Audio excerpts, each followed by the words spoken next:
So John Cena was advertised this week on SmackDown to be at next week's SmackDown, or sorry, to be at SmackDown in 2 weeks, I should say, which is the final SmackDown of the year. John Cena is going to be at the final SmackDown of the year.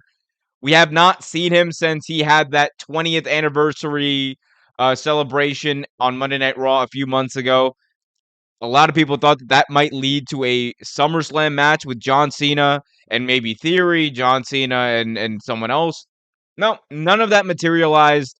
The last time we've seen John Cena wrestle in the ring was in 2021. That was that SummerSlam match he had against Roman Reigns for the Universal Championship. Since then, he's made that one appearance on the 20th anniversary show, and he has not wrestled for the entirety of 2022. Barring something miraculous happening, he's not going to wrestle for the entirety of 2022. And the farther away we get from it, like, the more we have to really think. And this is something I always come back to. Guys, John Cena is in great shape. John Cena is a literal Superman, right? At the same time, this dude is 45 years old, going on 46.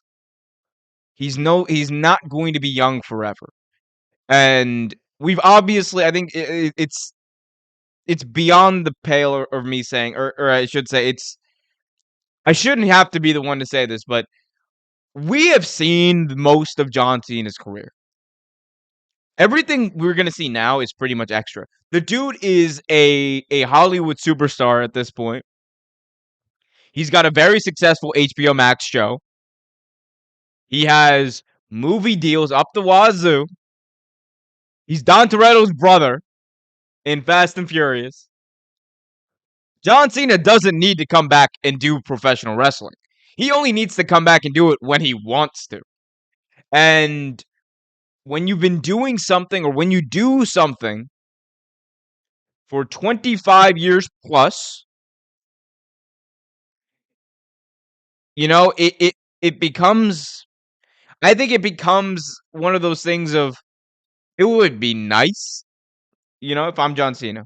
It would be nice if I wrestled, like, every few months, but don't need to do it.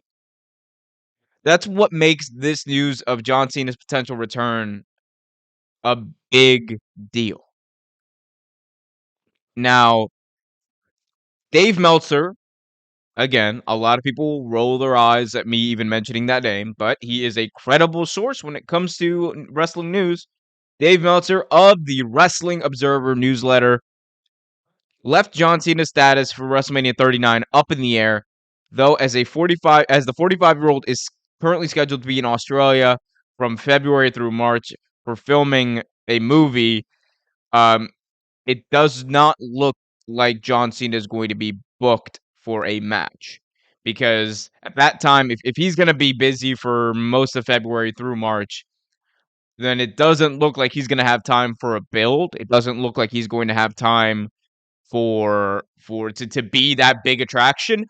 All that being said, the main event of WrestleMania last year, WrestleMania Night 1, I should say, last year, was built on the rumor, was built on the report, until he finally had that, like, Instagram video saying that he would, of Austin showing up.